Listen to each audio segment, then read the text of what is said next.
మీ business ఏదైనా మీ ఊర్లో promotion చేయాలంటే అది సుమన్ టీవీతోనే సాధ్యం. ఇప్పుడే సంప్రదించండి.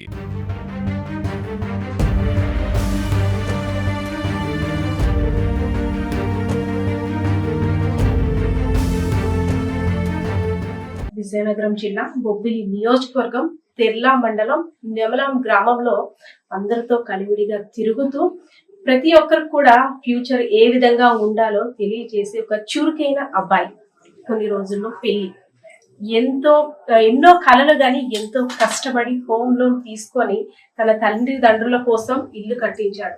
చూడండి, ప్రతి ఒక్కరు కూడా డిజైన్ చేసి మా అమ్మ నాన్న ఇంద్రభవనంలో ఉండాలి. చిన్నప్పుడు చాలా కష్టపడి చదివించారు, కానీ పెద్ద అయిన తర్వాత నేను వాళ్ళని చాలా జాగ్రత్తగా చూసుకోవాలి, వాళ్ళకి ఒక ఇల్లు కట్టించాలి, నేను ఒక బాధ్యత తీసుకోవాలి అని తనైతే ప్లాన్ చేసుకొని కట్టించిన ఇల్లు మనమైతే ప్రస్తుతం చూస్తున్నాం. కానీ ఇన్ని ఆశలు కన్నా, చాలా కలలు కన్నా ప్రసాద్ ఏమైందో తెలిస్తే ప్రతి ఒక్కరు కూడా ఆశ్చర్యపోవాల్సిన పరిస్థితి. సరదాగా తులుతూ వెళ్ళిన తాతగారింటికి వెళ్ళిన అబ్బాయి విగత జీవిగా ఎవరో హత్య చేశారు మీ అబ్బాయిని అని చెప్పగానే ఆ తల్లిదండ్రులు ఒక్కసారిగా అవాక్కయ్యారు. మనం ఒక్కసారి ఆ తల్లిని కూడా చూడండి. వస్తాడేమో నా కొడుకు గురించి ఎవరైనా చెప్తారేమో అని కూడా ఆ తల్లి ఎదురు చూస్తున్న పరిస్థితి. ప్రతి ఒక్కరు కూడా పరామర్శకు వస్తున్నారు. నా కొడుకు గురించి ఏ సమాచారం చెప్తారు, ఎందుకు ఇలా జరిగింది నా కొడుక్కి, అసలు నా కొడుకు ఎవరికి కూడా హాని చేసుండడు, అలాంటిది నా కొడుకుని వేరే వాళ్ళు ఎవరో హత్య చేయడం ఏంటి ఈ దుర్వార్త ఏంటి, దేవుడా నాకెందుకు ఇలా కడుపుకోతే మిగిల్చామంటూ కూడా తల్లి రోధిస్తున్న పరిస్థితి. ఒకసారి చూద్దాం. ఆ తల్లి కూడా నిజంగా బాధ వర్ణానితీతమనే చెప్పుకోవచ్చు. తల్లి చిన్నప్పటి నుంచి కూడా పిల్లల్ని పెంచిన తర్వాత వారి భవిష్యత్తు కోసం కళ్ళు కంటుంది. అలాంటిది తన కొడుకు ఇలా అయ్యేసరికి అయోమయ పరిస్థితిలో ఉందని చెప్పుకోవచ్చు. సార్ చెప్పండి, పెళ్లి గురించి చాలా కళ్ళు కడుతున్నారు. అసలు ఇంట్లో పేరెంట్స్ తోటి అబ్బాయి ఎలా ఉండేవాడు, చుట్టాలతో ఎలా ఉన్నాడు, తాతగారి ఇంటికి కూడా వెళ్ళాడు, అసలు ఏం జరుగుతుంది? అబ్బాయికి చాలా సంతోషంగా ఉండేవాడు, అందరితో చాలా సరదాగా ఉండేవాడండి. అంటే చిన్నప్పటి నుంచి కూడా బాగా చదువుతాడు అని అందరూ చెప్తున్నారు. మంచి ఇల్లు కట్టాలి, మా అమ్మ నాన్న చూసుకోవాలి, మా తమ్ముడికి జాబ్ సెటిల్ చేయాలి, మా చెల్లికి పెళ్లి చేస్తాను అని ఎన్నో కళ్ళు కన్నాడు. కొన్ని బాధ్యతలు కూడా తీర్చుకున్నాడు. సో ఎప్పుడూ జరగదు. అంటే మన ఏరియాస్ లో చూసుకున్నట్టయితే ఎక్కడో ఏదో జరిగితే రామ అంటూ ఇక్కడ గంట సేపు అంటే బాధపడే పరిస్థితి. ఎక్కడో క్రైమ్ జరిగిందంటే అమ్మ నాయన ఎలా చేశారు, చేతులు ఎలా వచ్చాయి అంటూ ఆశ్చర్యపోయి అమాయక ప్రజలు. అలాంటిది ఇక్కడ ఇలాంటి క్రైమ్ రేట్ పెరుగుతుందంటే నిజంగా బాధ అనిపించు. చాలా బాధాకరం అండి.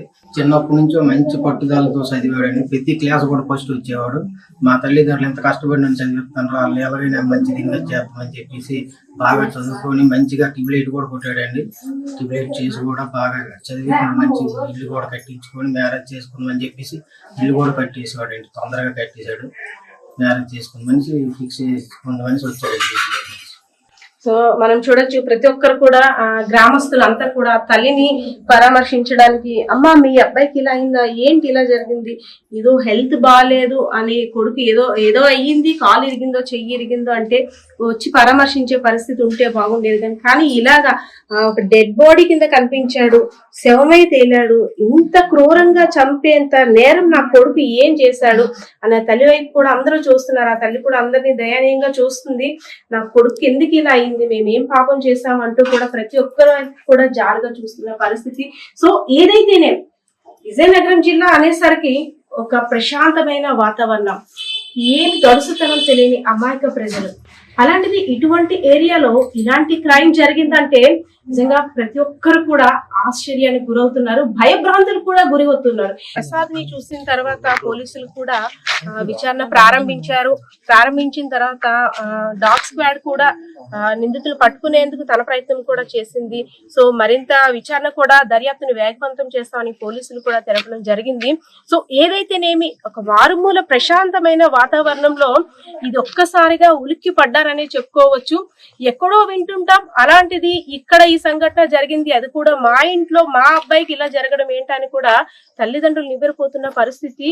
దేవుడు మాపై కన్నెర చేశాడా, మా అబ్బాయికి ఏ అన్యాయం చేశాడు, ఎవరికైనా సరే మా అబ్బాయి నలుగురితో మంచిగా ఉండే అబ్బాయే కదా, మా అబ్బాయికి ఎవరు ఇలా చేస్తుంటారు, పోలీసులు అయితే మాత్రం తొందరగా విచారణ చేపట్టి ఎవరైతే నిందితులు ఉన్నారో వారి కఠిన శిక్ష పడేటట్టు చేయాలని అయితే ప్రార్థిస్తున్న పరిస్థితి.